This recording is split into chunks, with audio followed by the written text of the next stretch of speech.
యేసుక్రీస్తు పరిశుద్ధ నామంలో మీ అందరికీ శుభములు తెలియజేస్తూ ఉన్నాం. మనమందరం కూడా ఈ 40 రోజులు ఎంతో ప్రార్థనతో, త్యాగముతో యేసుక్రీస్తు యొక్క సిలువను గురించి మనము ధ్యానిస్తూ ఉన్నాము. కాబట్టి ఈరోజు మనము ధ్యానిస్తున్న అంశము సిలువలో యేసు ప్రభు పలికిన 6వ మాటను మనము ధ్యానిస్తాము.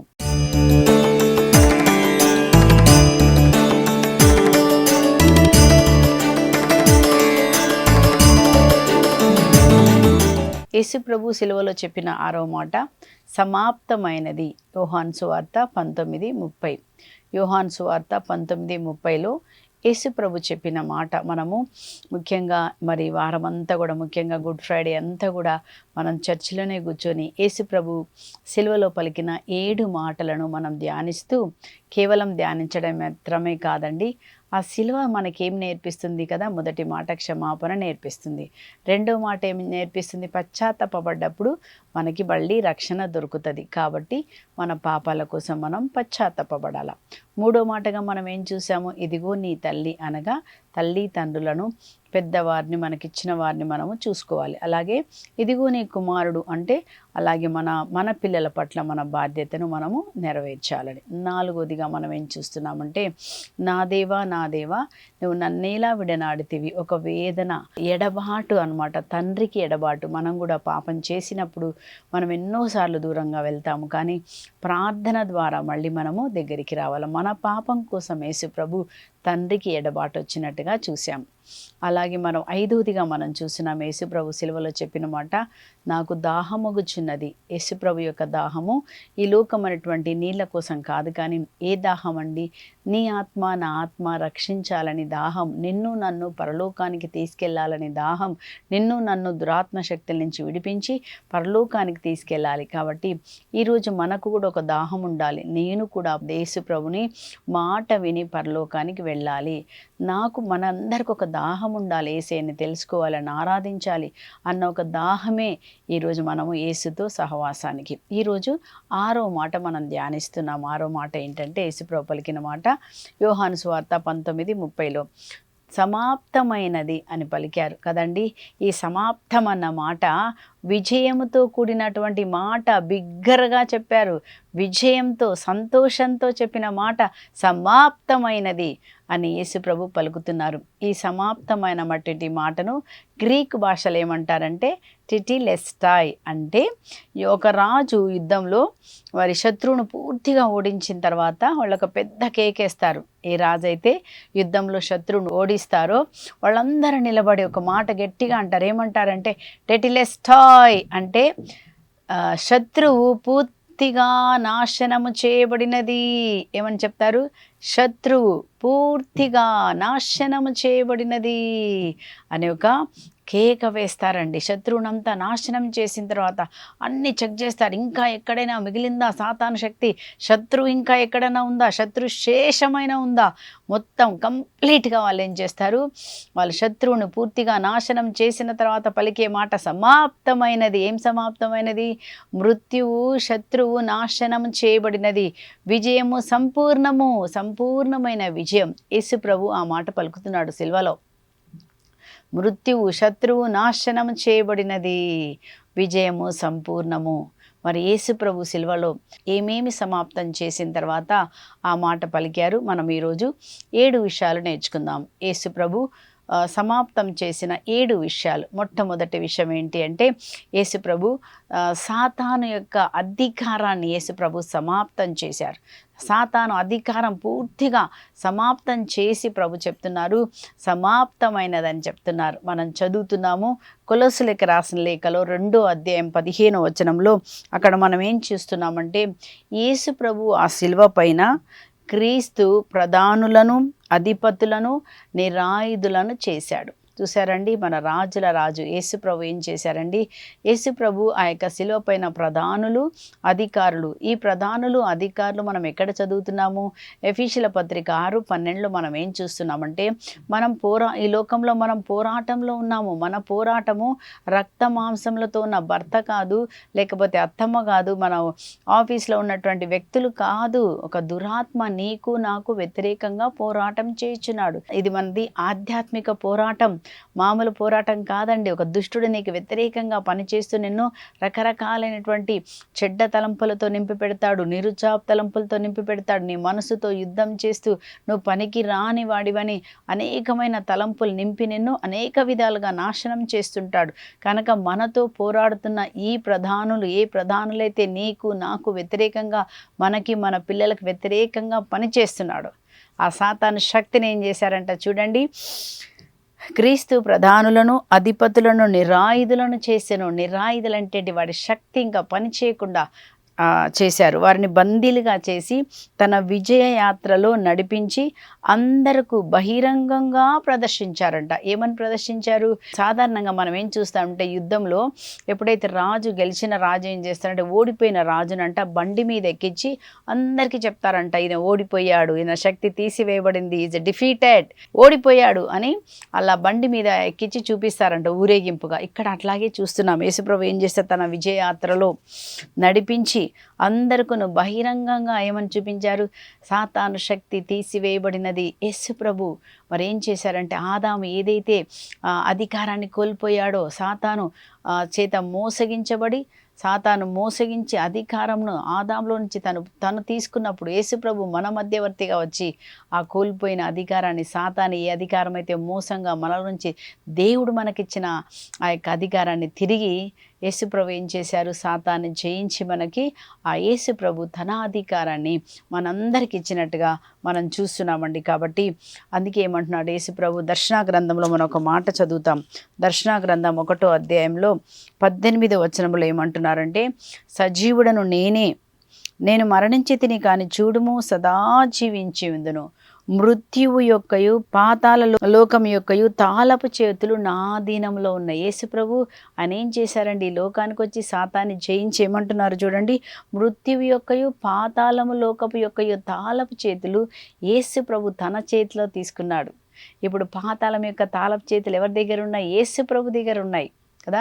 అందుకే ఇప్పుడు యేసుప్రభు ఈ తాళపు చేతులు, ఈ అధికారాన్ని ఎవరికి ఇచ్చారు? తన సంఘమైన మనకిచ్చారు. సంఘమైన క్రీస్తు సంఘమైన మనకి ఆ అధికారం, సాతాను శక్తులపై మనకు అధికారం ఇచ్చారు. మీరు నా నామములో ఏమి బంధించెదరో అవి బంధించబడును, మీరు ఏమి విప్పుతారో అవి విప్పబడునని మత్తయి సువార్త 16వ అధ్యాయము 18 నుంచి 20 వరకు, అలాగే మత్తయి సువార్త 18వ అధ్యాయము 18 నుంచి మనం 20 వరకు చదువుతున్నాం. మీరు భూలోకంలో నా నామములో మీరు ఏం బంధిస్తారంటే, యేసు నామములు అని చెప్పినప్పుడు ప్రతి సాతాను, ఏ సాతాను క్రియలు మన కుటుంబంలో జరుగుతున్నాయో, ఏ కోపం వస్తుందో ఏం చెప్పాలా? యేసు నామంలో కోపమును కలిగిస్తున్న దురాత్మ నేను యేసు నామములో బంధించి నేను వెళ్ళగొడుతున్నాను.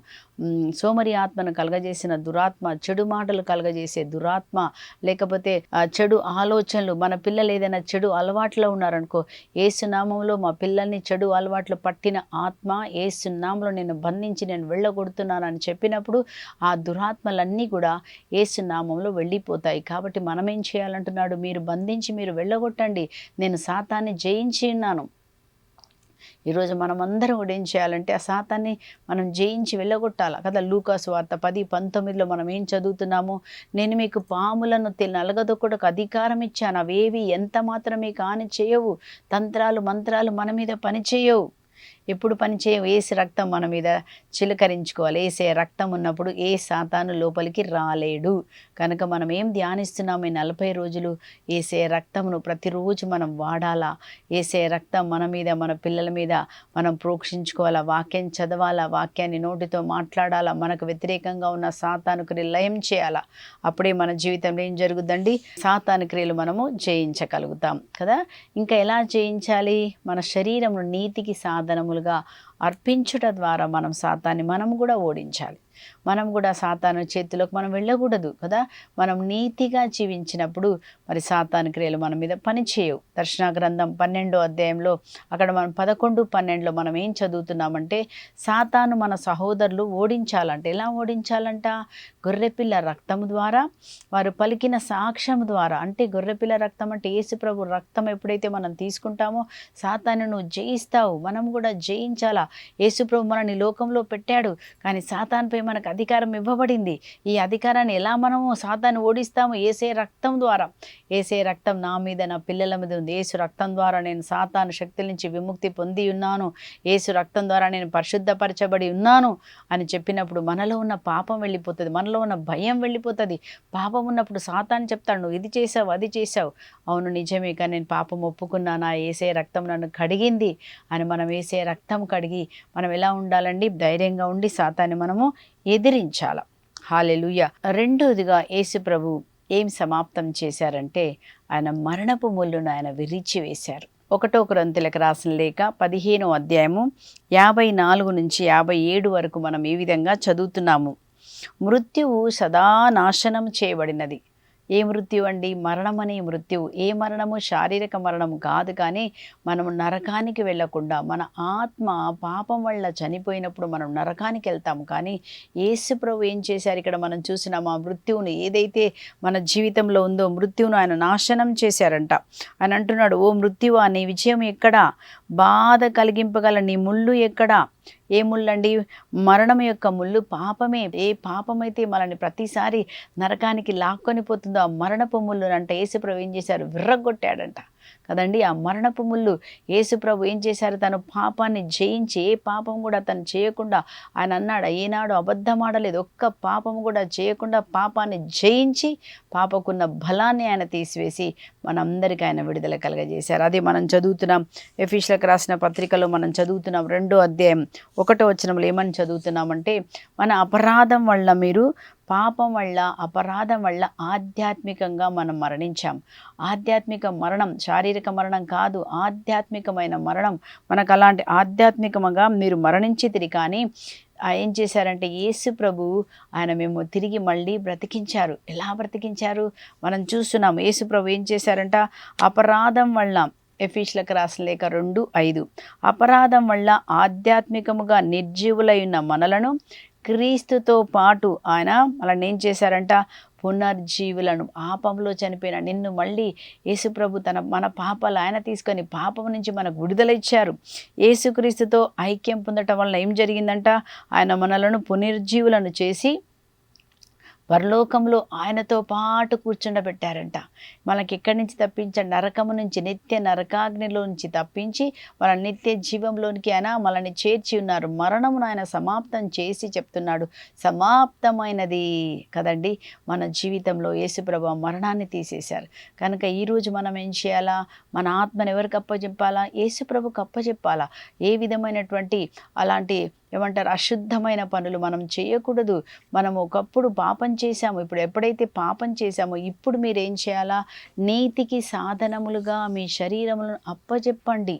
యేసు మనల్ని తప్పించారు. ఇప్పుడు మనం ఏం చేయాలా? మన కళ్ళు, నాలుక, తలంపులు దైవ భయము కలిగంట దేవునికి మనం అప్పచెప్పాలా. పరిశుద్ధంగా సజీవ యాగముగా మిమ్మల్ని మీరు దేవునికి మీరు అప్పచెప్పండి.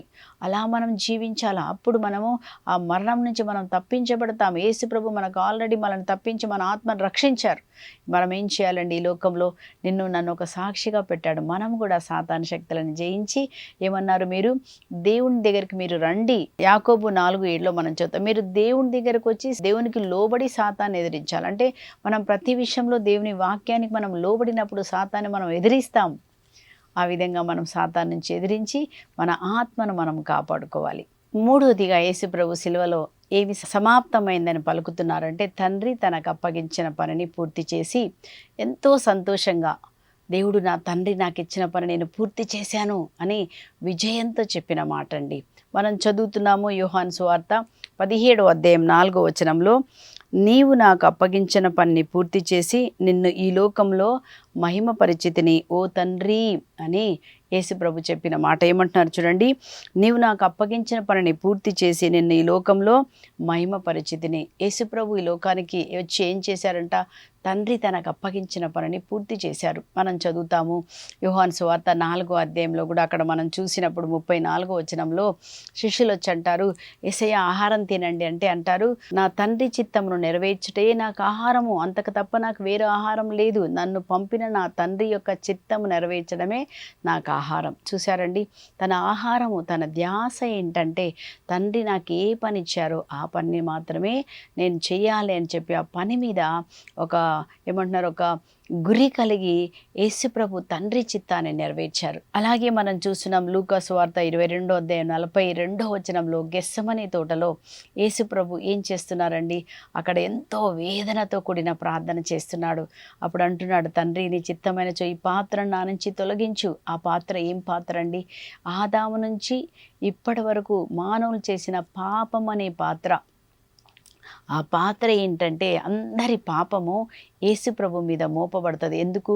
ఆయన ఈ లోకంలో ప్రతి ఒక్కరి పాపములను పరిహరించుటకే యేసుప్రభు ఈ లోకానికి వచ్చారు. అందుకే ఆయన ఏం చెప్పారు, ఇదిగో దేవుని యొక్క గొర్రెపిల్ల, ప్రతి పాపమును అతని మీద మోపి, తండ్రి ఏం చేస్తున్నాడు, మనందరి పాపమును యేసుప్రభు మీద మోపి, పాపము లేని ఆయన పరిశుద్ధుడు ఆయన, కానీ మన కొరకు పాపముగా చేయబడెను. ఆ పాపమంతా తన మీదకి రాబోతుంది కాబట్టి దాన్ని అంటున్నాడు, అయ్యో నేను ఈ యొక్క పాపమును, అందరి పాపం నేను భరించలేను కదండి. మనం ఒక చిన్న పాపం చేస్తేనే రోజంతా ఎంత ఏడుస్తాం కదా.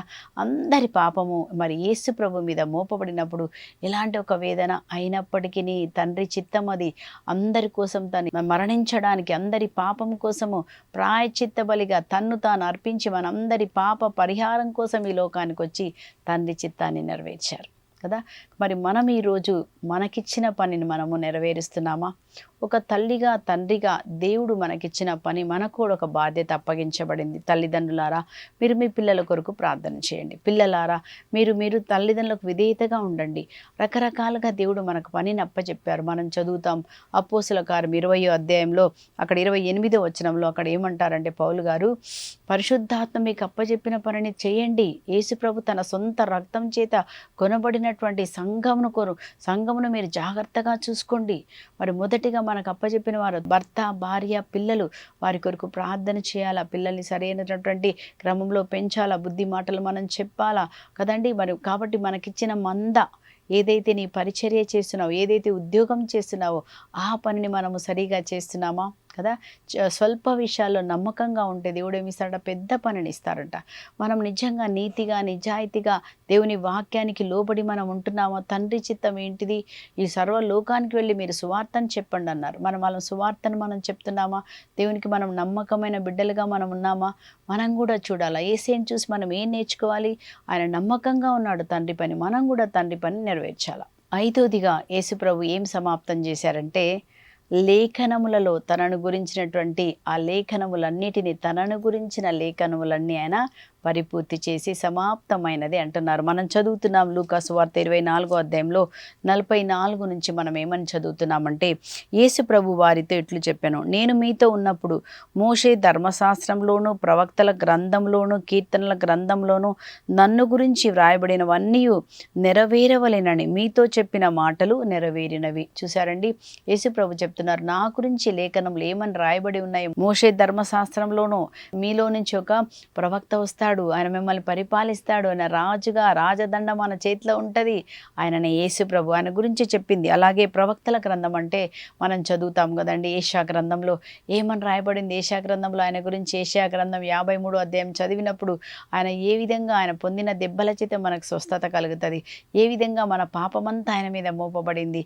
అలాగే ఆయన వ్యాధిగ్రస్తుడు, రూపమునే కోల్పోయినటువంటి వ్యక్తిగా ఆయన మన కోసం ఎంత శ్రమ పడతారని చెప్పినవన్నీ కూడా నెరవేరినట్లుగా మనం చూస్తున్నాం. అలాగే కీర్తనల గ్రంథంలో మనం చూసినప్పుడు కీర్తన 22, నా దేవా నా దేవా నువ్వు నన్నేలా విడనాడితివి, యేసు ప్రభు ఏమేమి చేయాలని రాయబడి వాక్యములలో ఉందో, మీకా గ్రంథంలో ఉందో, ఏషియా గ్రంథంలో ఉందో, కీర్తనల అవన్నీ కూడా ఏమైతే రాయబడి ఉందో, ఏషియా గ్రంథం 9లో మరి కన్యక నుండి జన్మిస్తారన్నారు కదండి.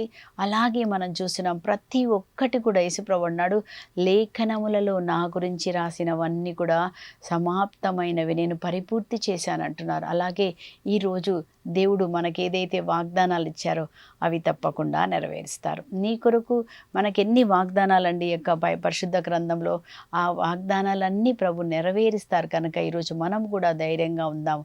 తల్లి తండ్రి మరిచినా నేను మరవనని చెప్పిన దేవుడు, నీ తోడుగా ఉంటానని చెప్పిన దేవుడు, ఆ లేఖనాలన్నిటిని పరిపూర్తి చేసిన దేవుడు మనకిచ్చిన వాగ్దానాలు కూడా నెరవేరుస్తారు. కాబట్టి ప్రతిరోజు మనం ఏం చేయాలి?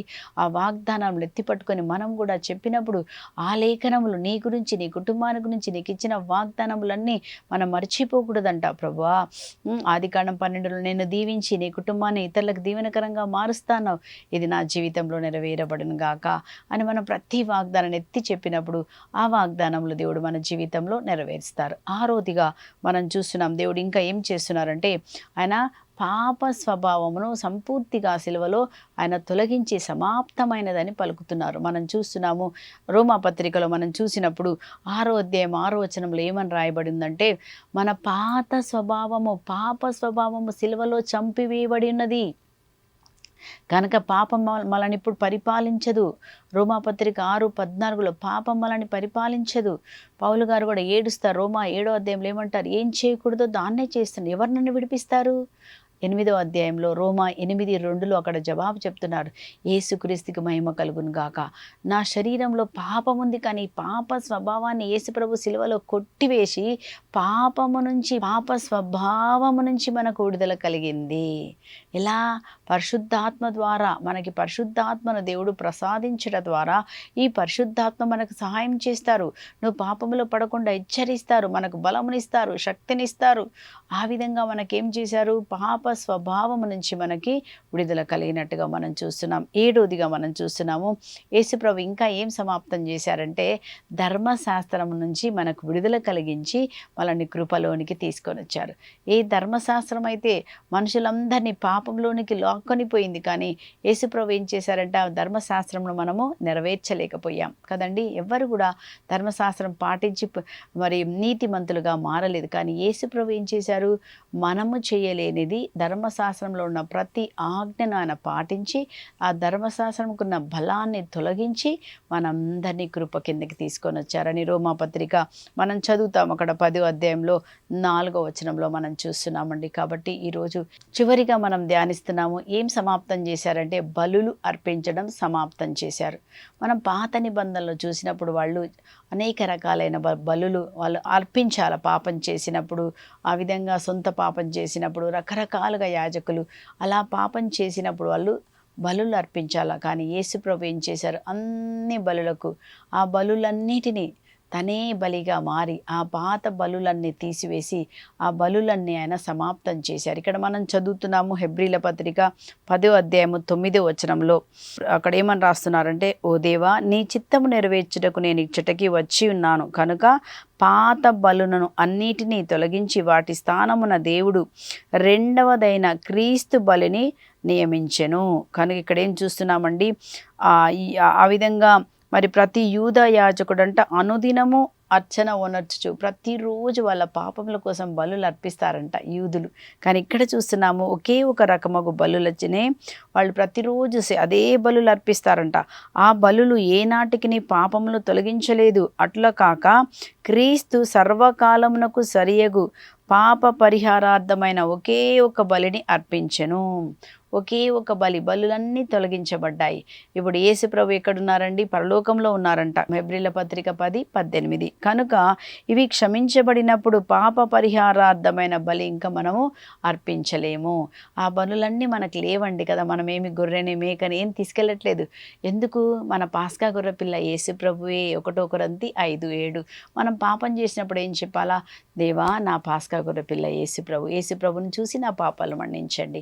కనుక మనం అర్పించవలసిన బలి ఇంకోటి ఏంటంటే కృతజ్ఞతాస్తుతి అనే బలి. ఇప్పుడు మనం ఏం చెప్పాలంటే, నా కోసం ప్రభువా నువ్వు మరణించావు, నీ రక్తాన్ని కార్చావు, నన్ను సమాధి నుంచి విడిపించావు, మరణాల నుంచి విడిపించావు, ధర్మశాస్త్రం నుంచి విడిపించావు, దేవానికి స్తోత్రం, సాతాను శక్తుల నుంచి నన్ను విడిపించావు అని దేవుణ్ణి మనం స్తుతించి ఆరాధించాలి.